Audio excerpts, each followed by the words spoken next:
Hi friends, welcome to my channel. Friends, మన ఛానల్ని like, share ఇంకా సబ్స్క్రైబ్ చేయడం మర్చిపోకండి ఫ్రెండ్స్. అలాగే మన ఛానల్ని సబ్స్క్రైబ్ చేసుకున్న మన ఫ్రెండ్స్ అందరికీ కూడా thank you so much friends. Subscribe చేయని వాళ్ళు సబ్స్క్రైబ్ చేసుకోండి ఫ్రెండ్స్. ఫ్రెండ్స్, ఈరోజు మనం ఎంతో రుచిగా ఉండే క్యాలీఫ్లవర్ కర్రీ మనం చాలా ఫాస్ట్గా చేసుకోవచ్చు ఫ్రెండ్స్. క్యారేజ్ కట్టాలనుకోండి, ఈ క్యాలీఫ్లవర్ కర్రీ అయితే చాలా ఫాస్ట్గా అయిపోతుంది. కాబట్టి ఈరోజు మనం ఎంతో రుచిగా ఉండే క్యాలీఫ్లవర్ కర్రీ ఎలా తయారు చేయాలో చూద్దాం. ఓకేనా? స్టవ్ పైన ప్యాన్ పెట్టుకొని 2 స్పూన్ల ఆయిల్ వేసుకొని మనం వేసుకున్న ఆయిల్ హీట్ అవ్వనివ్వాలి ఫ్రెండ్స్. హీట్ అయిన తర్వాత ఆవాలు, జీలకర్ర వేసుకోవాలి. మన ఆవాలు, జీలకర్రని వేయించుకోవాలి ఫ్రెండ్స్. చూడండి ఫ్రెండ్స్, మన ఆవాలు ఇంకా జీలకర్ర చిటపట అంటూ డ్యాన్స్ వేస్తున్నాయి కదా, అంటే మంచిగా ఫ్రై అయిపోయాయి కదా. ఇప్పుడు మనం సన్నగా తరిగిన ఉల్లిపాయ ముక్కలు వేసుకుందాము.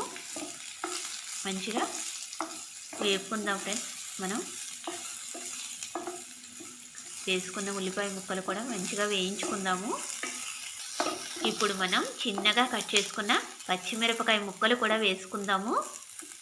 అవి కూడా మంచిగా వేయించండి ఫ్రెండ్స్. ఇప్పుడు మనం 1/2 చెంచా అల్లం వెల్లుల్లిపాయ పేస్ట్ వేసుకుందాము. 1/2 స్పూన్ అయితే సరిపోతుంది ఫ్రెండ్స్. మంచిగా అల్లం వెల్లుల్లిపాయ పేస్ట్ని కూడా మనం వేయించుకుందాము. పచ్చి వాసన ఉండకుండా ఉంటుంది ఫ్రెండ్స్, మంచిగా మనం కలిపేసుకుంటే. ఇప్పుడు మనం కొద్దిగా పసుపు కూడా వేసుకుందాము. అంతా కలిసేలాగా కలిపేయండి ఫ్రెండ్స్.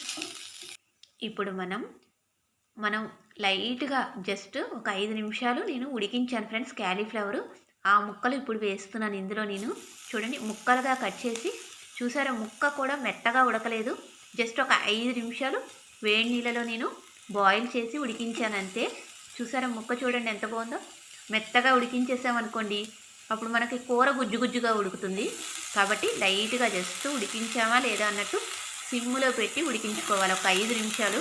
క్యాలీఫ్లవర్లో పురుగులు అవి ఉంటాయి కదా ఫ్రెండ్స్, అవి ఏమన్నా ఉన్నాయనుకోండి, మనం అలా లైట్గా ఒక 5 నిమిషాలు బాయిల్ చేస్తే అవి ఏమన్నా ఉన్నా కూడా పైకి వచ్చేస్తాయి. అందుకని అలా ఉడికించుకోవాలి. ఓకేనా? ఇప్పుడు మనం కూరకు తగినంత ఉప్పు వేసుకోవాలి. చూసుకోండి ఫ్రెండ్స్, ఉప్పు ఎక్కువ కాకుండా సరిపడా వేసుకోండి. ఓకేనా?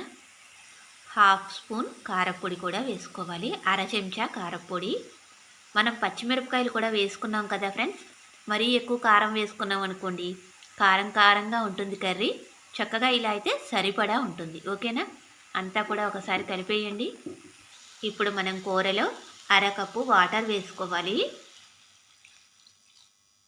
ఫ్రెండ్స్. మనం దీనిపైన ఒక మూత పెట్టి మీడియం ఫ్లేమ్లో మనం ఒక 10 నిమిషాలు ఉడికించుకోవాలి ఫ్రెండ్స్. చూడండి, మనం 10 నిమిషాలు మీడియం ఫ్లేమ్లో పెడితే మనకి క్యాలీఫ్లవర్ ముక్క చూడండి ఎంత బాగా మగ్గిపోయిందో. చూసారా, మనకి క్యాలీఫ్లవర్ ఎక్కువ టైం పట్టదు ఫ్రెండ్స్, ఎందుకంటే సాఫ్ట్గా ఉంటుంది, చాలా త్వరగా కుక్ అవుతుంది. చూడండి, మనం పైగా ఒక 5 నిమిషాలు మనం ముందుగానే కూడా క్యాలీఫ్లవర్ని ఉడికించాం కదా, కాబట్టి ఇంకా ఫాస్ట్గా ఉడుకుతుంది. చూసారా, ముక్క చూడండి, కలుపుతుంటేనే ముక్క విడిపోతుంది. చూసారా, అంటే ఎంత సాఫ్ట్గా కుక్ అయిందో చూడండి. ఇప్పుడు పైన మనం కొద్దిగా కొత్తిమీర కూడా వేసుకుందాము. ఒక్కసారి మంచిగా కలిపేద్దాం ఫ్రెండ్స్. మనం కర్రీ అంతా కూడా చూడండి, మనకి గ్రేవీ కూడా ఉంటుంది, టేస్టీగా ఉంటుంది కదా. అన్నంలో గ్రేవీ కూడా ఉంటే కలుపుకోవడానికి బాగుంటుంది కదా.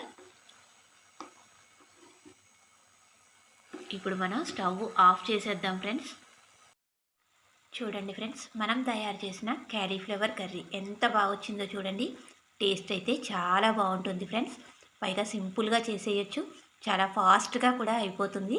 నచ్చితే తప్పకుండా మీరు కూడా ట్రై చేయండి. అలాగే మన ఛానల్ని లైక్ చేయడం ఇంకా షేర్ చేయడం, సబ్స్క్రైబ్ చేసుకోవడం మర్చిపోకండి ఫ్రెండ్స్. ఓకేనా? Bye bye.